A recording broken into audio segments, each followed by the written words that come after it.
Hey, what's up, Gold Derby? This is Jason Travis, and I am here to give you my Oscar nomination predictions for two major categories: Best Actor in a Leading Role and Best Actress in a Leading Role. Now, this year is crazy. We have a lot of great performances, all vying for 5 spots.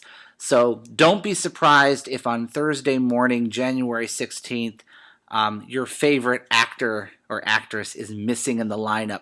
Now, Best Actress is a little easier for me to pinpoint, so I'm going to start with Best Actress and we'll move on to Best Actor. Let's start with our front runner. Cate Blanchett is definitely a front runner for her amazing and graphic portrayal of Blue Jasmine. Pill popping, nuts, alcoholic. She's a rich woman that's going on a downward spiral. She has all the emotions in one, and who better to play it than Miss Blanchett? This will be her 6th Oscar nomination. Let's take a look at her past history. She was nominated first in 1998 for Best Lead Actress in Elizabeth, repeated that nomination again in 2007 for another Best Actress nomination for The Golden Age. She also has received nominations for I'm Not There, Notes on a Scandal, and her Oscar-winning turn in The Aviator, in which she portrayed another Oscar winner, Katharine Hepburn. So this is her 6th nomination. She's a critic favorite.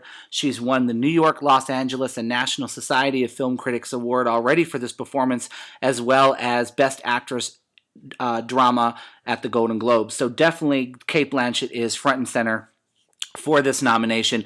Also, it's a Woody Allen film. They love Woody Allen, and especially the women can never do wrong with being in one of his movies. So Cate Blanchett is going to be nominated for Best Actress. Check off Sandra Bullock as well for Gravity. This is her best performance to date. She is already an Oscar winner for The Blind Side, which I personally didn't think was her best work, but it was good to see her tackle a role and take front and center, and she is definitely front and center in Gravity. She is commanding, she's graceful, and it was the first time I watched a Sandra Bullock movie and didn't feel I was watching Sandra Bullock. She really immersed herself in this role. It's a survival role. She's going through remorse. She's dealing with this sudden episode in outer space, and she plays very well against George Clooney as well. The film has made over $230 million at the box office. It's already a front-runner for the Best Picture Oscar, and it's basically a one-woman show, so I definitely think Sandra Bullock is going to be getting her 2nd Oscar nomination for Best Actress. Emma Thompson, Saving Mr. Banks. Now, I did not think this was Emma Thompson's best work. I've been a huge fan of Emma Thompson since Howard's End and The Remains of the Day back in 1992 and 1993, as well as Sense and Sensibility.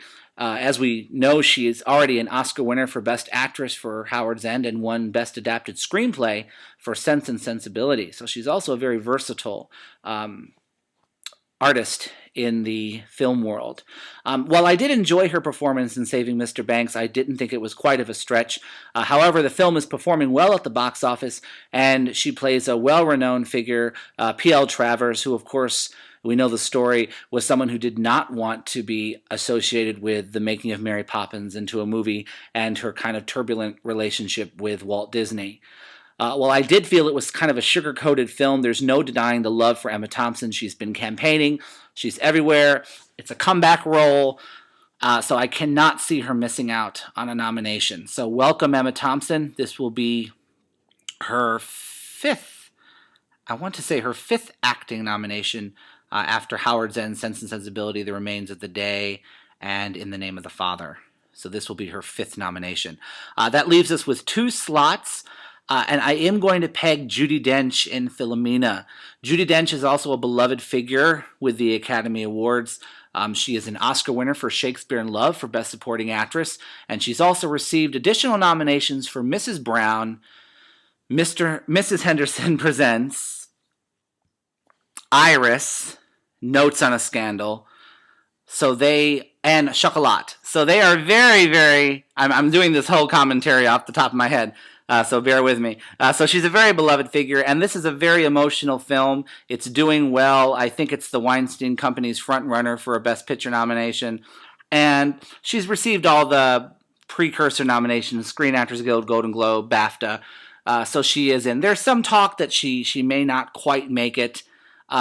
because some people were underwhelmed by her work, but I kind of find it hard to believe that anyone can be underwhelmed by Miss Judi Dench, and so I am going to predict she makes it in.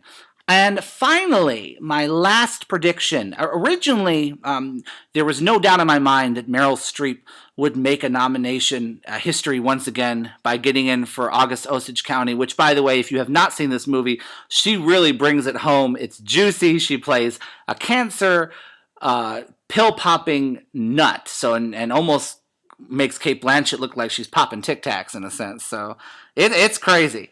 And it's a great performance, but it might just have peaked too late. There might be a slight onset of this Meryl Streep fatigue. She just won her third long overdue Oscar for The Iron Lady, which was her 17th nomination in 2011. So there won't be this rush to give her yet another nomination. But this is Meryl Streep we're talking about, and the fact that she is a beloved figure in Oscars records books, and the fact that they will nominate her even for underwhelming work that some people think, including Music of the Heart in 1999, which I liked. And some people thought she didn't quite need it for Doubt. I don't see her missing, but Amy Adams just won the Golden Globe for American Hustle. She has never been a lead nominee before. Everyone's loving Amy Adams. She was all over the place this year, not only in American Hustle, but also in Her and Superman. So she is everywhere. My problem with Amy Adams is that although I liked her in American Hustle, she was not commanding enough to really warrant a Best Actress nomination. The five women that I'm predicting for Best Actress all command the screen, and it's their film. Think about it. Cate Blanchett, Blue Jasmine, she's the title character. Same for Judi Dench, Philomena. Emma Thompson, it's about P.L. Travers. Sandra Bullock, it's a one-woman show. And Meryl Streep, it's all about her character. Yes, Julia Roberts is also a co-lead in a way, despite her category fraud, but this is Meryl Streep's show. And I just don't see her missing out. Now, she did not get a BAFTA nomination, but the British Academy Awards have a love-hate relationship with Meryl Streep.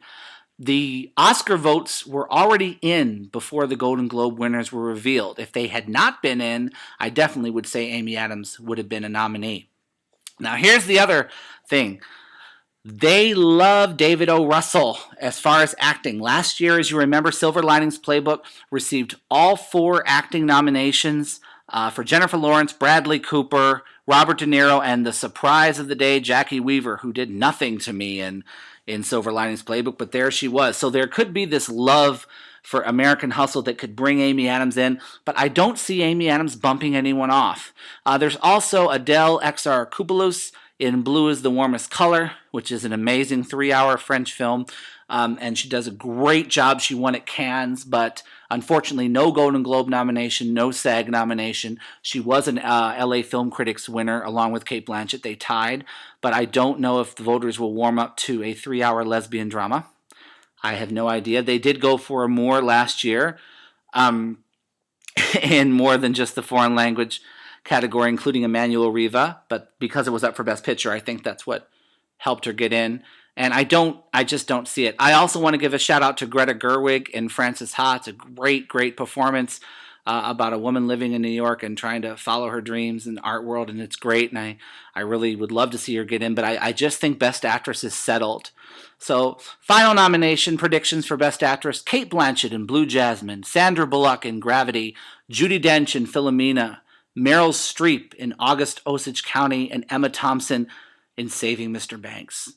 Moving on to Best Actor in a Leading Role. This is far more difficult because it essentially 8 guys are going for 5 slots, and all have very good backing for why they could get nominated. Let's start with the front runners. Chiwetel Ejiofor in 12 Years a Slave is incredible. He's passionate. He's fiery. The film centers around him. 12 Years a Slave is a Best Picture front runner. I just can't see him missing out. It was a great performance. He's received all the precursor attention, so definitely Chiwetel Ejiofor is in for Best Actor. I'm going to say ditto for Matthew McConaughey. If you haven't seen Dallas Buyers Club as well, Jared Leto is great, but Matthew McConaughey really brings it home. He's daring. He has an incredible sense of what his character is going through. He's not exactly the most likable guy at the beginning of the film, and you're still rooting for him. It's a film about the social issue of AIDS, and he just won the Golden Globe, which just further certifies that I think there's passion. So I'm going to say Matthew McConaughey gets in. It'll be his first nomination, and this guy has been working in Hollywood forever and never been recognized. So this will be a first nomination for him and for Chiwetel as well. Let's bring in Bruce Dern for Nebraska. He's a huge veteran, hasn't really had the biggest career, but he definitely is still visible here with us. And Nebraska, he's an aging alcoholic taking this kind of life self journey. It's Alexander Payne, and as you know, Alexander Payne did really well with nominations for Sideways back in 2004, and I definitely think that Bruce Dern is going to get that nomination for Nebraska. Now, Bruce Dern is competing with his veteran status with Robert Redford in All Is Lost. The problem with Robert Redford is, even though it's a one-man show, a lot of people didn't feel he did enough to kind of exude what they thought would be performing. He is a legend. The film isn't really doing as well, though. He did not get a Screen Actors Guild nomination. He did not get a BAFTA nomination. He did win the New York Film Critics Award, and I never want to discount New York because the New York Film Critics are very prestigious, and you never also want to underestimate Robert Redford, who already has an Oscar for directing Ordinary People and also an honorary award from the Academy. So there could be that they've already rewarded him, so I'm going to predict that Redford gets snubbed, but do not be surprised if he makes the final five. Never underestimate old Hollywood. Moving on to Captain Phillips, Tom Hanks. Captain Phillips is getting a lot of attention in Best Picture Directing and Supporting Actor as well, and why not give it to Tom Hanks? He's a big comeback. He hasn't really done a great role since Castaway way back in 2000, and maybe Catch Me If You Can. He has a huge last scene in Captain Phillips that's amazing. He kind of disappears in the middle of the film, but it's Tom Hanks doing his best, and I just can't see them overlooking Tom Hanks. They love him. He's a 2-time Oscar winner already for Philadelphia and Forrest Gump, and he's fantastic in Captain Phillips. He's also very, very big in Hollywood and a respected actor, so I say that he makes it. That brings us with one more slot. Is it going to be Forrest Whitaker in The Butler, Christian Bale in American Hustle, or Leonardo DiCaprio in The Wolf of Wall Street? I'll start with Christian Bale. Again, I talked about this earlier in Best Actress. Will the voters be swept away with just giving American Hustle all 4 acting nominations like last year? I'm going to say no. I personally was underwhelmed by American Hustle, so I didn't feel the acting was amazing anyways. But on a political note, Christian Bale was not a SAG nominee. He was a BAFTA nominee, which is amusing to me, and he was a Golden Globe nominee, but he lost. But it's not really in a field this competitive. I don't see Christian Bale prevailing. I think this is just too crowded.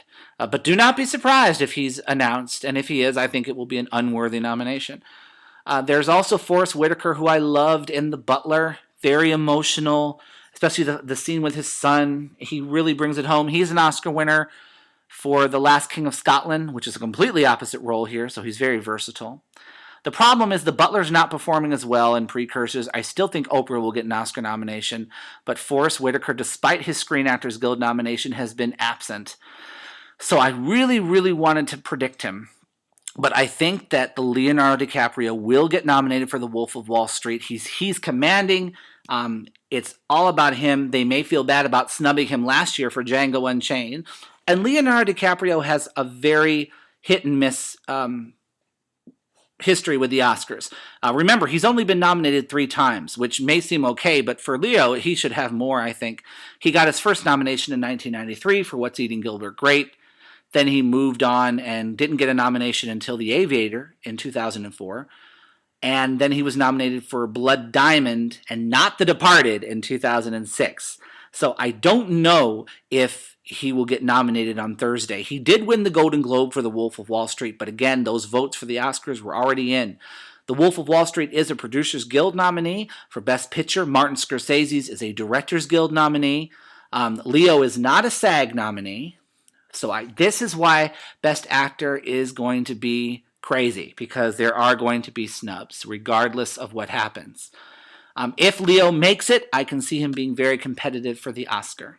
But right now, my final predictions for Best Actor in a Leading Role will be Bruce Dern in Nebraska, Leonardo DiCaprio in The Wolf of Wall Street, Chiwetel Ejiofor in 12 Years a Slave, Tom Hanks in Captain Phillips, and Matthew McConaughey in Dallas Buyers Club.